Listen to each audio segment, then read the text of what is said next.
Well, look, let me just tell you what I think here. I think that Birx and Fauci have gone well past they've expired. Their time of usefulness has expired. But other places were long before us, and they're now, it's a life, it's got a life. And we're putting out that life, because that's a bad life that we're talking about.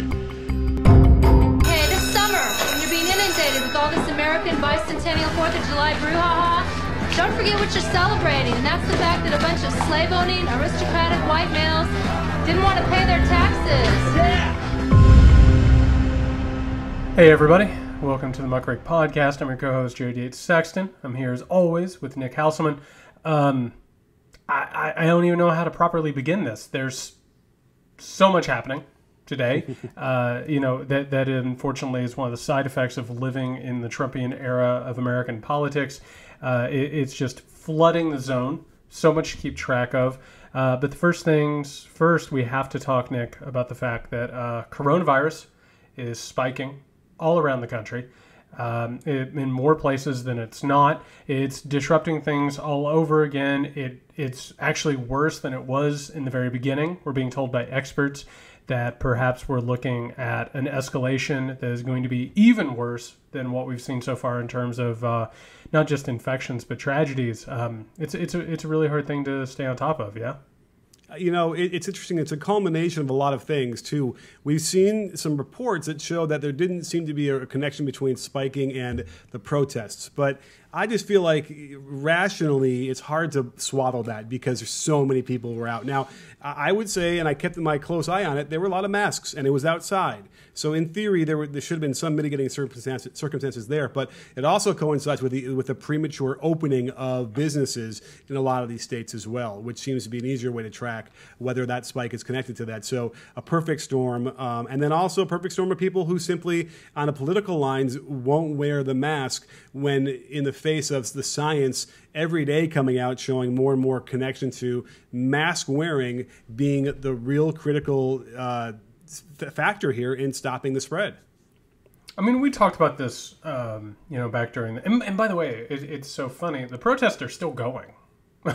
Yeah, they're still occurring, even though national media has what's the phrase? Oh yeah, screwed the pooch on that one.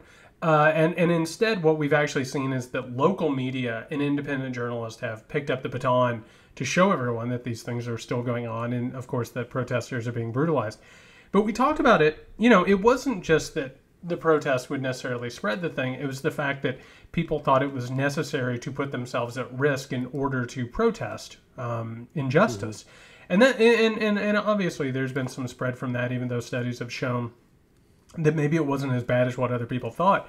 I think it is this indignant, quote unquote, resistance. You know what I mean? It's this, and one thing that we've seen, and I think it's important for us to talk about, is the old guard Republicans. And I wrote about this on the Muckrake this week. The old guard Republicans, I think, are trying to walk back their original opposition to taking the coronavirus seriously. We're seeing people like Mitch McConnell and Lamar Alexander and Dick Cheney, right? Yeah. Showing up and wearing masks and being like, oh no, like the coronavirus is a real thing. We have to do this. We have to take care of it. And I think looking around in total abject horror at what they've created. They've created a voting base, and we talk about this all the time, a voting base that is violently opposed to experts in science. And this is the perfect scenario. It's the perfect storm for those people to be in a public health crisis and not just pay attention to what experts say, but to angrily defy them. It's funny, before we started taping, the governor of Texas, who the last time I checked, Nick, is not a bleeding heart liberal, correct? Okay, I'll give you that. Okay, yeah. The extremely aggressive conservative governor of Texas just passed an executive order that mandated masks in public places. His deputy governor, who is, what's the word for it? He's batshit insane. He's really... He's a frightening dude. Dan Patrick is a frightening dude who went on Laura Ingraham and said, I've heard enough from Dr. Fauci, and I don't need to hear any more, right? But you know, you have like the aggressive new Republicans who have just declared war on science and reason, and the old guard who are now putting on masks and being like, no, let's all pitch in and do the thing. And it's that indignant, violent reaction to it, I think, that has fueled so much of this. I think it's just indicative of what's going to happen if Trump loses, when Trump loses. I think he's lost. I think this is over, barring, you know, Russia involvement, which we'll get to later. But I think that they're going to do the same thing for Trump. They're just simply going to pretend that they were always against him, and they never wanted to, go along with any of the things he wanted to do. Just like they're doing now, we're like, never mind that we actively encourage everybody not to wear masks, or on the flip side, didn't emphasize how important it was, and which is basically the same result. And it's that's just the common cold, Nick. It's the common cold. Yeah, didn't you watch Fox News? It's the flu. Ingram hasn't changed, by the way. I saw her. She still wants to mockingly just make fun of people wearing masks and just politicize it. It's insane. And by the way, when I was watching it, they don't have a ton of advertisers. By the way, just FYI, like they'll have the same advertisers, and they don't have that many commercial breaks. I mean, they have the breaks. They don't have that many commercials in their breaks, and then they'll do like Fox News commercials to fill it in. Anyway, the point being that it's strange to me that anybody still is going to advertise on that show. But yes, there is a shift, but it's too late. We're now right in the midst of this spike. That's really probably the end of the first wave.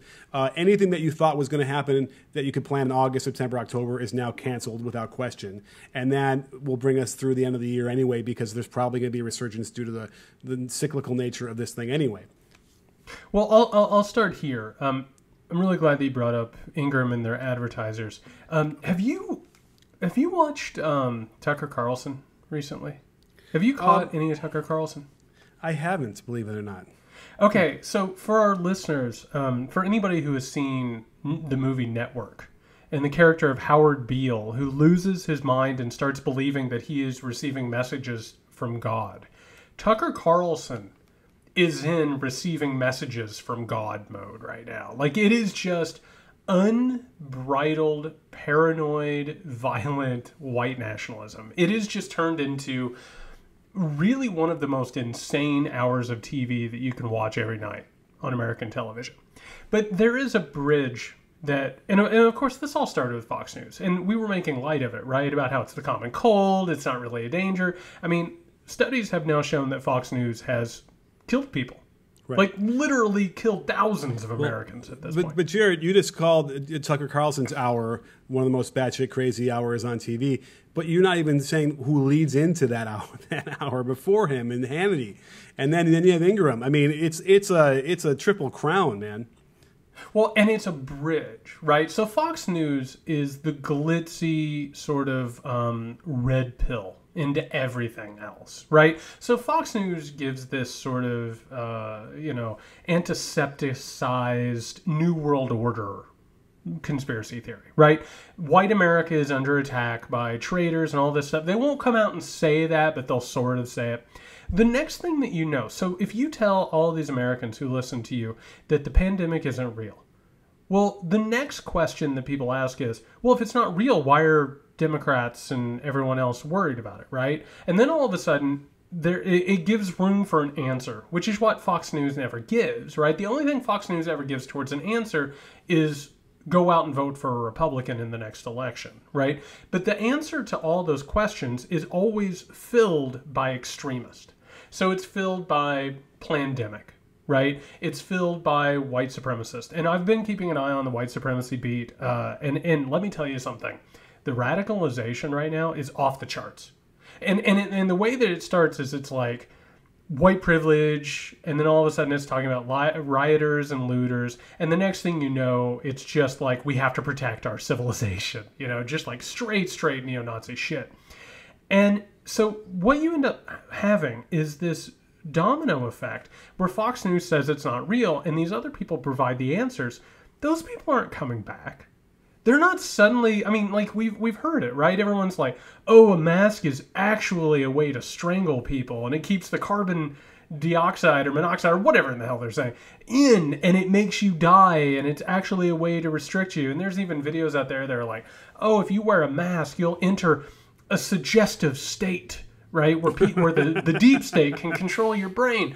Those people aren't going to wear a mask, Nick. We're seeing videos left and right of like people in grocery stores losing, their minds on people. The video du jour today was a woman like pointing a gun at like a woman and her child. Like, those people aren't going to suddenly realize they're in a public health emergency because Mitch McConnell or Lamar Alexander, who, by the way, none of these people trust in the first place, right? That's why the Tea Party existed in the first place, was to counter all of those people. They're not going to put on masks. Dick Cheney's not going to have... Maybe a couple of the people down at the country club will put it on before they hit 32, but those other people aren't coming. They're not coming along. They're not going to like suddenly... Or 36. I did the math wrong. Yeah, I saw you were... I saw the look on that. I did the wrong double there. No, they're not going to suddenly wear masks because of Dick Cheney and Lamar Alexander and Mitch McConnell. That's just not going to happen. No, too much work has been done the opposite way for too long that, that influence to put the mask on that happened overnight might take months before those people might actually consider it. But I think that what will actually would actually convert them into doing that would be knowing somebody directly that died from COVID, yes, which will almost be a guarantee, or not necessarily died, but certainly be very sick. You'll know somebody who's been very sick from COVID, I would say, by the fall. I think everybody in America will know somebody within 1 or 2 degrees. That's the interesting part of all of this, right? Is one of the problems with America, and that doesn't mean that like the suffering is going to necessarily abate, right? Like, like some people are going to know people who suffer or whatever, but there's so many excuses out there. We've talked so much about religious extremism and cultism on this show. Like, a lot of those people see like their relatives get sick with it and they're like, it was their time, or God gave them that, right? It was God's plan or whatever. So for everyone like that who should be seeing how this stuff works, and to be honest, and this isn't to cast dispersions, the QAnon stuff, the pandemic stuff, that conspiracy stuff, it breeds from religious programming is what happens, right? It's the idea that they're being persecuted and martyred and there's some sort of evil outside thing acting upon them. They're going to find excuses not to even care if people in their family die. I mean, there's been interviews left and right where people are like, yeah, my sister died, but I still don't believe it's real, right? Or right. Yeah, which is so sad but true. And meanwhile, I mean, I guess at the heart of this thing, Nick, I'm so frustrated about it. And I'm sure that you are. And I'm sure the people who are listening at home are. I just saw a poll before we got on here. I want to say it's like 75% of Americans feel like this thing is heading in a worse direction. And there's no hope in sight. The FDA said today that there's no chance of a vaccine until at least the end of the year, if not the beginning of next year. And that is like hustling, right? It feels bad. And it feels bad because, I mean, society is breaking. That's what we're watching. This was the perfect storm to sort of break this society. It was susceptible to this. Well, for sure, but the reason why it's breaking isn't necessarily because this is happening in a vacuum by itself. What we are having on top of that is what's making all of this really, really problematic. But also, what Trump has been doing is why we're here anyway. And by the way, it's not just Trump. It goes back to Reagan. It goes back to before then. But, we had some sort of, I guess, we have Shark Week coming up. We had some sort of white supremacy week this week is what we had, right? Trump decided to launch, Infrastructure Week, that's old news. We're now doing white supremacy week, and it started with him tweeting out this video. Did we talk about the video of these old folks on golf carts? We can't move past this so fast. Is Shark Week actually coming up? Yes. Well, they didn't call it Shark Week. I saw the commercial. Wait, okay. I was going to say, I already know a lot about you from this podcast. I just didn't know that maybe your brain was just like, oh, 2 more weeks until Shark Week. I didn't know if that was just like... I saw a video of a condor flying around with a shark in its talons, 100 feet over the water. It was amazing. I've never seen anything like that. I almost felt bad for the shark, by the way. I almost felt bad. The shark started to thrash around, and I felt bad. I don't know if I can do the rest of this podcast after you bringing up Shark Week. I used to listen. We got to find levity where we can find it because we're getting ready to talk about neo-Nazi bullshit. So we got to find it. Man, I remember watching that as a kid, and that was just like That was grade A entertainment back in the day, Shark Week. But I did not, I don't have a developed circadian rhythm for when Shark Week's coming up. So I just thought for a second that maybe this was like an integral part of your life. And it really made me happy. Shark Week 2020, it's coming up. Oh, it's actually in August apparently, but hey, it's coming up. I can't wait any longer for it. But anyway, the point it's like being, the kid waking up early on Christmas. There's a Christmas funnier chat. No, part, it's July. The better line, because it's White Supremacy Week. Did we talk about old people like in that movie? No. What's the sci-fi movie Wall-E? Cocoon? Where they're so fat and out of shape that they can't even walk anymore, so they're in their little scooters. Oh, the villages, the poor villages. Is what we're talking about here. I will give the benefit of the doubt to that old guy who was yelling white power as if he was just like, white power, yeah, that's what we all say, right, all Trump people. But it doesn't matter because if you share that in that context as the president of the fucking United States, then you are advocating for that. Okay, so we're... All right. No, Shark Week, it's just like, I in my mind's eye, I can just see the fawns on the skis, and it's like muckrake podcast enthusiasts are just going to be like, they couldn't recover. There was no way to recover from Shark Week. It was just done. Yeah. No, so a couple things for what you're talking about there. I assume everybody has heard about this at this point. Trump, shared a video from the Villages, which is this giant, I want to say it's like 3 counties large. Like it's this intentional retirement community Sounds great.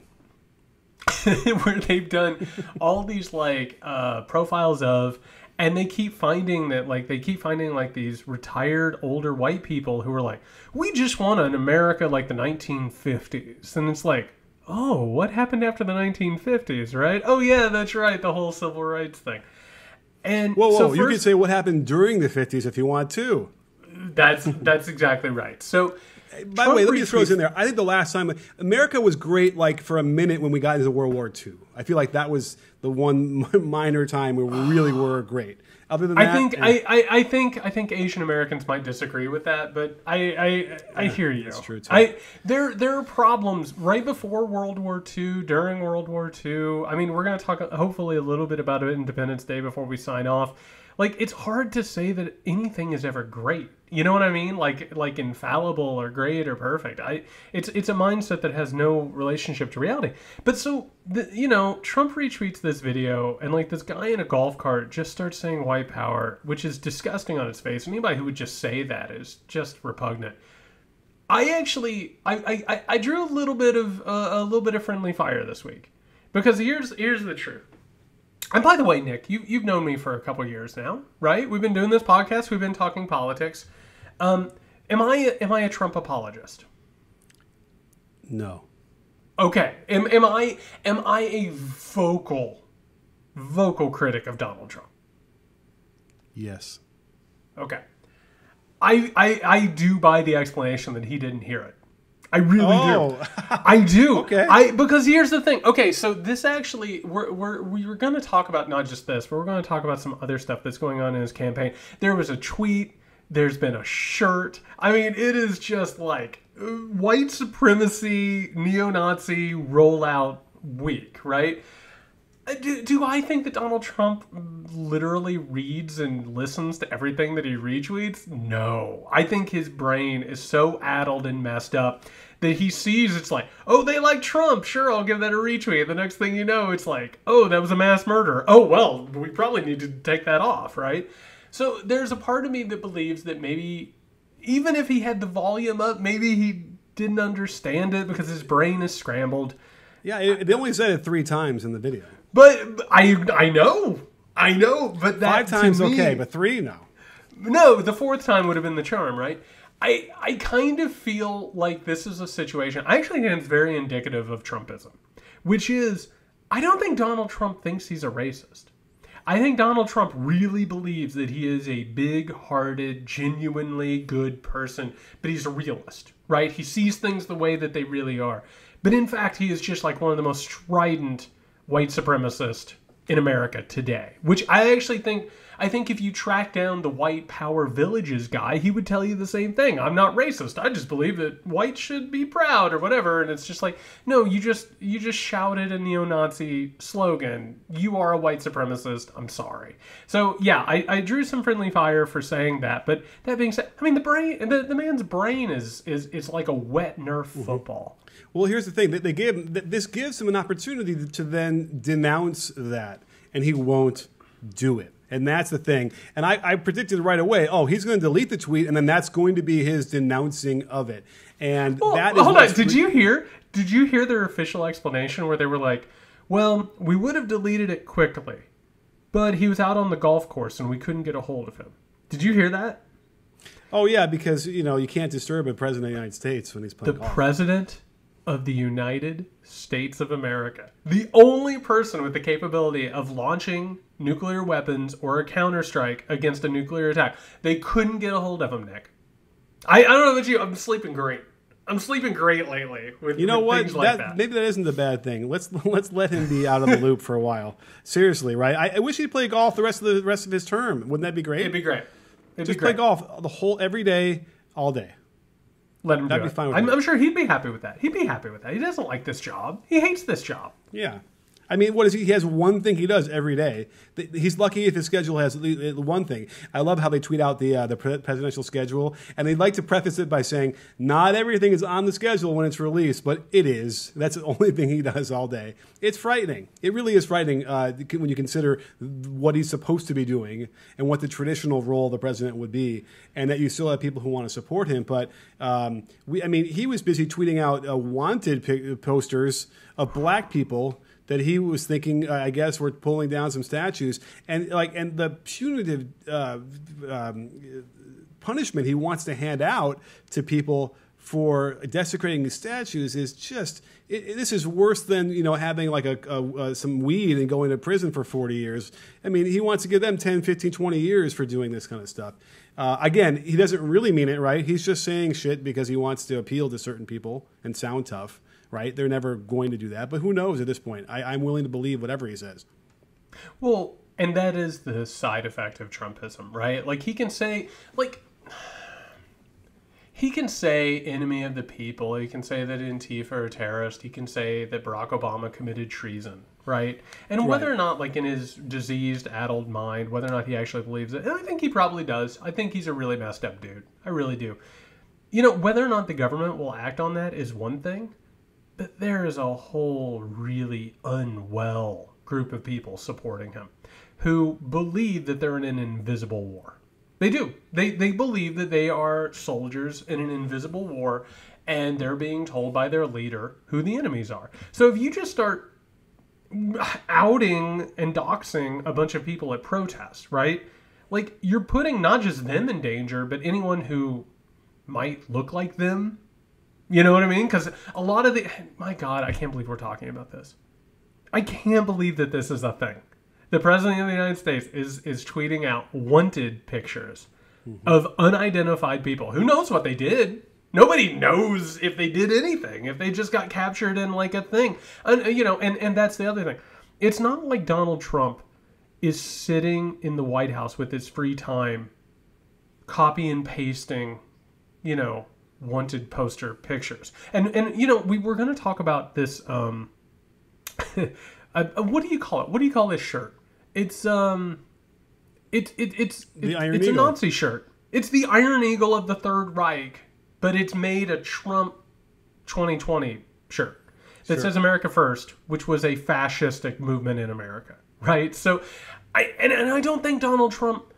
I think if you said, hey, Donald Trump, what does America First mean to you? He would say, oh, it means jobs. And it's like, no, what do you think about the American First Committee with Charles Lindbergh and the Nazi sympathizers?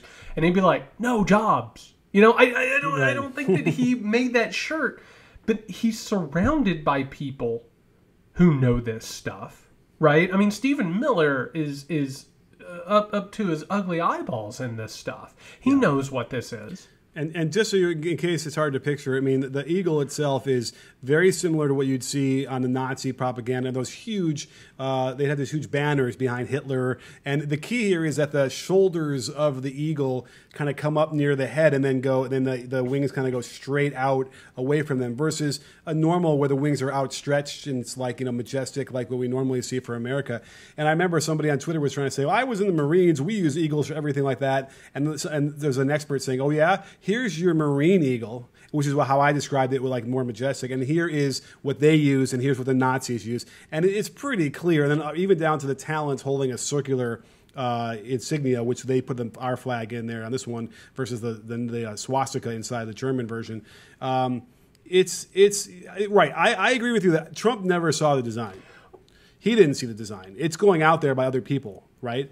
I don't think Trump will care either way, but I don't think he obviously is involved in that kind of level of stuff.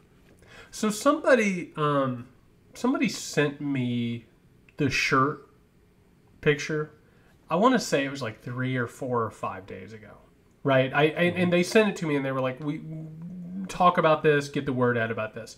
And I didn't want. I take my responsibility seriously, right? Like I'm a journalist. I report about this stuff. I don't want to just like cock off and do whatever. I started doing research on it, and the only thing that you can find is like some turn of the century American Eagle, like war bond stuff. That's it, right? But it looks so much like the neo-Nazi. I keep saying neo-Nazi because I just want to pretend like it's not the same. It's Nazi iconography. And here's the thing. So like, let's say, for instance, let's give them the benefit of the doubt. Let's say that they did not intend to signal white supremacist. And actually, I think they did. Because the answer to what I'm getting ready to lay out is what I'm talking about. So you get in a room with these design people, right? And they're not dumb. You bring them this eagle, and like you said, the circular logo, which used to be the swastika. Nobody in the room says, hey, quick little thing. Do you think that people might think that this is a Nazi eagle? And somebody in the room would say that, right? It's the fact that they would say, no, that's not a bug, that's the design, right? That's the intention. It's supposed to talk about a fascistic history in America, and that's what it evokes on purpose. It totally does. Right, and that's why, see, I think the thing about government that used to give me solace was that I always felt like when Clinton was in power, it always felt like, it just feels like there are people much smarter than me in charge of a lot of really important decisions. And so I felt comfortable with that, knowing that, okay, there are people who are very smart, they're the best of the brightest in a good way. But that's the flip side here. We don't have any of those kind of people in our government now. So there isn't going to be anybody who has any historical context. I mean, Stephen Miller probably is the one guy. I'm not sure. I don't think he's dealing with T-shirt design either. There is some evidence. I feel like I saw a link to something that showed it was that actual eagle design might have been a template that you order off of something and just whatever. That said, who knows where that website was from and who designed that? Because again, this is all iconography, and there's no mistakes. When you're designing something, you're making decisions based on stuff. But it's a presidential campaign. Yeah, and they should be aware of these things. But I certainly think there's a possibility that, nobody involved with any of these things has any clue, not even a clue. And then it's out there, and then they look foolish for it. But I don't know. I would give a 30% chance that that's what happened. Well, and that's generous. But by the way, is it still being sold? I believe so. Yeah. Yeah. So that's the other thing. But here's the. And I think this is the larger thing. Like, we can talk about them being morons, which I think is fair. I mean, this campaign has just been terrible. But there has been a really consistent, obviously concerted effort for Trump, his social media, his family's social media, his campaign's social media. They highlight extremists. It happens all the time. They highlight QAnon accounts. The infamous Hillary Clinton sheriff star, which was the Star of David, tons of anti-Semitic memes, all that stuff. Then there was a tweet the other day, and this wasn't written by Donald Trump. And I'm going to read it for people real fast. And for anyone who isn't familiar with this, I assume you might hear this, and it might just make your stomach hurt a little bit, and you might not know why. So here is a tweet from the President of the United States. So this was on June 30th. This is a battle to save the heritage, history, and greatness of our country. Now, that right there is a problem, okay? And the reason it's a problem, and it wasn't written by him, and it sounds gross, but it's meant to sound innocuous. This is obvious. It's 14 words, by the way. And for anyone who isn't familiar, God. Let's do it. The 14 words, which are the slogan of white supremacists, organized white supremacists, not just people who walk around thinking this. We're talking about neo-Nazis. We're talking about white supremacists who are parts of groups. They say, we must secure the existence of our people in a future for white children. And they are looking all the time for people to say that, to either do it in little parts or do it all at once. It's like a shibboleth between these people. And let me tell you what, that tweet is not on accident, Nick. That is not just, it's not a bunch of monkeys in a room typing out Shakespeare. Like, that's intentional. So there are people, and by the way, probably Stephen Miller, right? Mm-hmm. And people around Stephen Miller who are like-minded, who are obviously signaling to extremists all the time. This is an intentional thing. It's not accidental. Well, let's talk a little bit about the T-shirt is still up there. You can go online. They changed the picture, though, because what was originally shared was a woman, a white woman with blonde hair, smiling, you know, like we typically have, when they're modeling a T-shirt. Well, the new picture, and we'll put this up, and if you watch it on your YouTube channel, we'll put it up there so you can see it in our beautiful faces the whole time, is a black man, tattoos all up and down his arms, hands in his pockets, staring right into the camera with a, like, you talking to me? Look, you know, really like kind of hostile. You tell me what that's about, because it's not the kind of model, even the expression, not that the fact that the color of his skin or whatever, but he's shaved head and he's looking really surly. What kind of person would have taken a picture like that and said, oh yeah, this is going to get people to buy this shirt? I have to tell you, you could not pay me enough money to be a generic shirt model. You know, the one where they like Photoshop on whatever they want to sell. You could not pay me enough money for that. It's crazy. And the fact that somebody in the campaign decided the way to fight against this is to put that on somebody, a person of color, is crazy. Forgive me, yeah, right. Here's what it is. It's a stock picture because he's wearing the same photo, different shirt and other ones. But by the way, all the white people modeling have nice smiles on their faces. Like, I don't want to get into this like this, but that having been in design before and worked on this level of editing and that kind of stuff, that is not mistaken either. This is something. There's something going on. Oh, actually, excuse me. I found one person of color that has a smile on his face. One. Yeah. It's not unintentional. Right. That's the thing about this. I've been getting in a lot of conversations with people about Trump and what he knows and what he doesn't know. Trump doesn't know what the 14 words are. You know what I mean? He has a hard enough time putting together 4 words. There was 88 in there somewhere too. I feel like in that same tweet or it's not something he understands. Like when Trump retweets like a QAnon account, he doesn't understand QAnon. He's not on there, watching Fall of the Cabal, or he's not baking the crumbs together, and burning the midnight oil. It's just he likes it when people say nice things about him, and he's broken, right. And I assume, again, I think if you got Donald Trump to what's truth serum? What's that called? Is that sodium pentothal? Is that what sodium pentothal. If you got some truth serum in Donald Trump, and you're like, Donald Trump, are you racist? He'd be like, I love everybody. And then he'd be like, me and Don King are great friends. Well, I would actually go the other way. I would think he'd get upset that you'd even deign ask him that question. Exactly. And that's and I think that's one of the things that Americans unfortunately don't understand, which is that racists who believe that they're not racist are just as dangerous as avowed racist.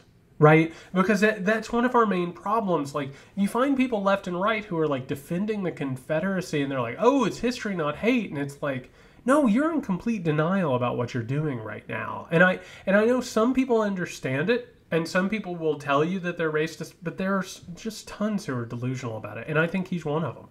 I think it's also the notion of self-reflection or the inability to have any of that. And I don't know if it was taught to us at a certain level and we lost that as being people were raised, if it's geographical, where certain areas of the country simply lack that ability. I don't know if that's the case, because I know plenty of people who live in LA who don't have self-reflection either. It could very well just be whatever version of the spectrum you're on, personality-wise. You just simply don't have the ability to do that. But that's a big one, because what does that deal with? That deals with the ability to look at, like, okay, am I right about this? Can I have a conversation with myself and figure, you know what, maybe there's a better answer to this or a different way we should go about it? And that also directly influences this notion of, how are you going to dare tell me to wear a mask? How are you going to dare tell me to stay in my house? You know, they're all sort of versions of that the Venn diagram there and of the personality traits that lend itself to these kind of situations. It's really interesting. I would make the argument that what you just described is one of the defining traits of America. I think that this country is built on the concept of inherent greatness that supersedes flaws, right? Like, yes, I may be a flawed person, but I'll tell you, the good parts of me are so much greater than that I need to go ahead. And I would make the argument, and we were going to talk a little bit about the 4th of July today and the independence of the country. I would say that's the defining characteristic of our founding fathers. I think that, you know, I did a lot of research on the book American Rule, and I've been doing a lot of research on the Enlightenment in this period of revolution against, like, kings and monarchs and all of this. I really think that they were like, this is the movement that is right.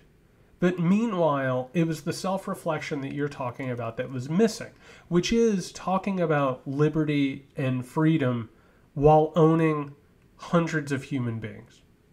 You know what I mean? And, like, breeding them and tearing them apart and selling them to other people and, you know, punishing them with corporal punishment. I think that is the inherent paradox at the heart of America that we have not reckoned with. And unfortunately, we're just now, I think, as a country, starting to really sort of wrap our minds around. I agree. I think that, I mean, we've always had people who could do this and who could break out of the mind, the molding of what you want to believe and what you've been taught to believe. But I think we need to do this all over again. I feel like there was a moment there out of the 50s, or out of the 60s and the early 70s where, you know, the argument would be the kids were indoctrinated into a lot of things like environmentalism, treating your fellow man kindly, being fair, all these things, you know, even racial equality. Those things were, I think there was a moment there for a mini generation, and I think we've lost that. And I think that the people older than that, you know, if you're older than 55, 60, you know, they got more ensconced in those views. And it's just really troubling because it's holding us back, right? That's what's going on in this country, is we're being held back. We've had this notion of progressivism for, you know, going in different directions over the course of the last several decades, and we've been getting somewhere. But this is the opportunity now where, if we don't do anything about it with Trump, we've been talking about this for the last, you know, several months. This is where we're going to go. We could easily slide right back to where we started from.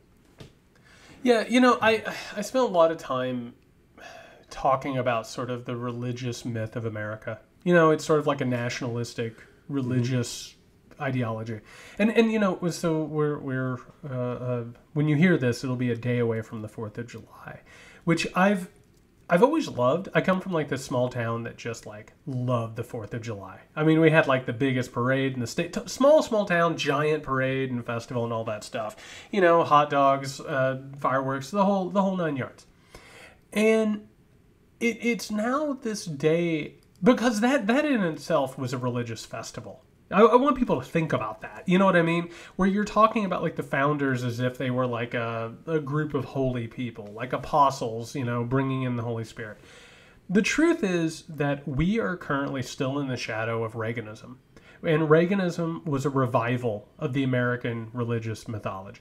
right? We all got taught under this indoctrinating system that we didn't really get taught how the country was founded. We didn't really get taught about the country's problems. It was all glorified, and it was a story that was about how America was exceptional and almost perfect, right? And you would always say, well, there was slavery, but the Civil War took care of it, and Lincoln died for our sins, and now we're washed in the blood of Lincoln, you know? It's not true, and we're just a country. And we've had some really great things that have happened in this country. And you know, you can't look at this country and be realistic about it without looking at the faults and understanding where we've went wrong. But Reaganism told us not to do that. And we're currently climbing out from the rubble of that, unfortunately. Well, the indoctrination that you mentioned also really stressed the separation of church and state. That was a really big one. Anybody will remember that from their social studies classes from when they were a kid.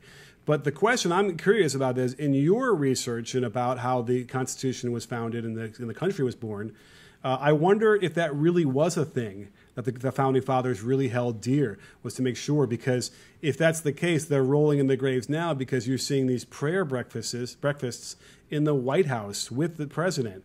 All these things that they would have, what we learned, at least when on my era, never would have been permitted. So there was an awakening in America that led up to the Revolution, actually. And one of the things that the founders and the revolutionaries did was they used that enthusiasm, like that newborn, revitalized Christianity. They used it to inspire the idea that the revolution was like, you know, sent from God and they were doing godly business. But by the time that they ended up actually putting together a government, and the Constitution is completely separate from the Declaration of Independence, which is something to remember on July 4th. Actually, Jefferson's first draft of the Constitution tried to get rid of slavery as an institution. Congress denied it because, you know, the South wasn't going to go along with it. And then we end up a few years later having the Constitution. Eventually, Madison and all these other people, they were happy using religion as a means of explaining how the country came together, right, and its purpose. But they were also members of the Enlightenment. They believed in reason, and they wanted to create a secular machine that they alone, as rich, white, landholding, slaveholding men, could control people below them. So actually, religion kind of was a problem for them, because if you had too much religion, or if you had prophets out there, the religion would combat their authority, right? So they wanted it to be a secular institution for a reason. And also, you know, they had a bunch of bad memories about how England, I mean, if you've ever looked at England's history, it's an oppressive religious state at that point. So yeah, they weren't really interested in it. And what ends up happening is those two parts, the religion that they kept out of government and sort of the mythology they created about a perfect America, eventually years later start coming together. And so American history is like that coming together, being pulled apart. And then, of course, with Reaganism and the evangelical right and Falwell and all those people, it just combined into this big amalgamous mess that we still haven't gotten out from underneath of yet. Well, remember, that all came out of, the Reaganism came out of the malaise of the 70s, where, in my mind, if you have the more successful democracy republic that you have, in my mind, and the further it goes along, the less religion becomes important to people. It kind of feels that way. And I think we saw that over the course of a couple hundred years as we got into the mid and late 70s. You know, the attendance in churches and synagogues were going way down, and they were having trouble keeping these things up.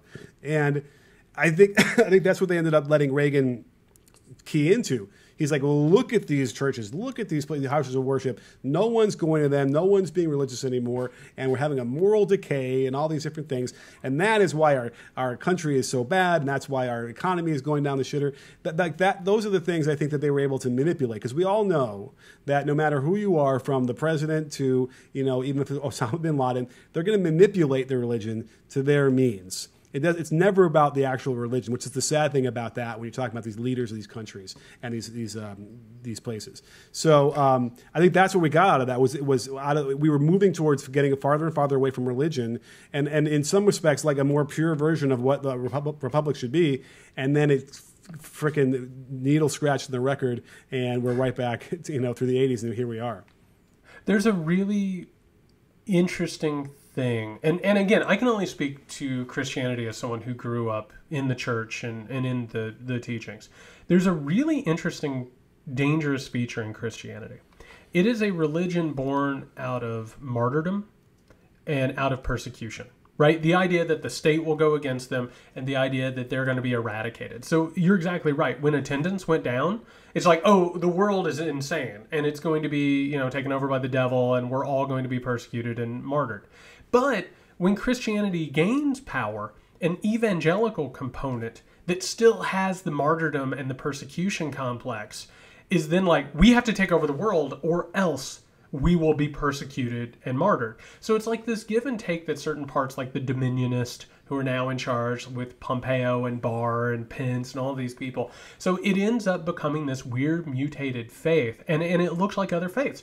It leads to radicalism, and when you put that with nationalism, it gets really incredibly dangerous. And it was bastardized by the Republican Party, thinking that whatever they do, by any means necessary, for the same reason, we have to get our agenda in place because otherwise the whole country will completely fall apart. And if we have to cheat and lie and steal and all these different things to get there, then that's going to be justified because we know that our ends will justify the means. And it's the same thing that the religious people would say as well. And I'm going to throw this out there because it is a holiday weekend. And if our listeners are anything like Nick and I, then you are interested in spending a holiday weekend around patriotism, discovering why this country is in such an existential crisis. So a recommendation, if anyone wants to see the ideology behind this and why what you just said is exactly right, the idea that America was in a quote-unquote moral decay or that liberal ideology was going to literally destroy the world. Go online. It's all free on YouTube. Go and watch Francis Schaeffer's How Then Should We Live, which is a documentary that influenced, starting in the 1970s, it influenced every evangelical, radicalized church in America that said the only way to preserve society, and by society we're talking about white Western civilization, right? The only way that we can preserve it is by creating a theocratic state, which is a state in which the church makes all laws and governs in totality. And this is actually what people in power believe right now. So if you get a chance this weekend and you want to dive deep into the existential dread, go and watch Francis Schaeffer's How Then Should We Live. Absolutely. No, it would make a lot of sense. And all these things sort of make sense when we put those things together with the context of that. And it's just frustrating only because I'm a little bit religious. I'm a little bit of an observant Jew, so I certainly do not want to cast any shade on people who want to dedicate their lives to religion and living a pious and righteous life. Don't want to make any of those aspersions there. I just feel like they're just manipulating this to get power and control the government in a way that certainly the Founding Fathers never, ever intended for that to happen. There's nothing wrong with a person having religion. It's when they have to use that religion in order to consolidate power and oppress other people. That's where the issue is. And that's what the problem is that we're talking about. Because these people they're using a religion that actually was a social justice religion. I mean, if you actually look at Christianity, it's about raising up the people in your culture and treating them better and being peaceful and being fair. And they've used it and they've perverted it for consolidating power. And it's not all Christians. It's this particular sect, the ones that I've called the cult of the shining city, that unfortunately have taken over government and have created this total crazy messiah out of Donald Trump. But you can't talk about America and you can't be honest about America if you don't look at the problems that got us here and the problems that Donald Trump and Republicans are trying to just concrete over. You know what I mean? Just pretend like they're not there. This country did not start in a great way. The founders were not perfect. They were really, really flawed men, and the system at the time was really flawed. We have to get better, and the only way to get better is to recognize where we come from. Well, we might all have not seen the movie Dazed and Confused, but it actually is a July 4th movie because it takes place during the bicentennial summer of 1976. And as they're being let out of the school year for the last bell and they're all running out, the history teacher says, and don't forget, while you're celebrating July 4th, don't forget it's really just a holiday about a bunch of white guys who didn't want to pay taxes. And that was right. And that was probably the first time I even considered that at age 20 or 21, whenever that came out. But that is really what we were founded on, if you think about it. And that's why we have to be aware of it, so we can then adhere or aspire to something greater than that. We have to understand that so we can transcend it. Yeah, I keep saying, and again, this is something I wrote about in my new book, American Rule. Like, America has had some really exceptional people. But the really exceptional people in this country, they're exceptional because they were able to do what they did in a country that was flawed. You know what I mean? In spite of what the country was like. And so I actually think, and by the way, if we're giving out more recommendations, Jaws is maybe the best 4th of July movie, and also is a great allegory for the coronavirus right now. If you really want to get down to it, it's about like all of these people who are just interested in money and putting other people's safety in danger for money. But yeah, it's a weird thing getting ready to go into this holiday. It's actually the first time I've observed the 4th of July since writing my book, since learning the total history of America, which feels weird. But I think it's important to think about your country and what it is and what it isn't. And I think that's what we should spend the holiday doing. And we certainly want people to have a great 4th of July. Be safe out there. Enjoy your way. Like I said, catch up on some research. Look at what this country is actually about. But reach out to the people you love. We need to keep reaching out to people. All right, we need to make sure that people feel loved and taken care of. This is important, particularly as this pandemic gets worse and worse. Just to let you know, we all appreciate you so much. You've been working so hard to promote this podcast, and it's so appreciated. All of the comments, the likes, the subscriptions. And just don't put mayo on your hamburgers this weekend. I'm anti-mayo as well. I'm glad we have a consensus on that. I'm a ketchup and mustard guy, just for the record.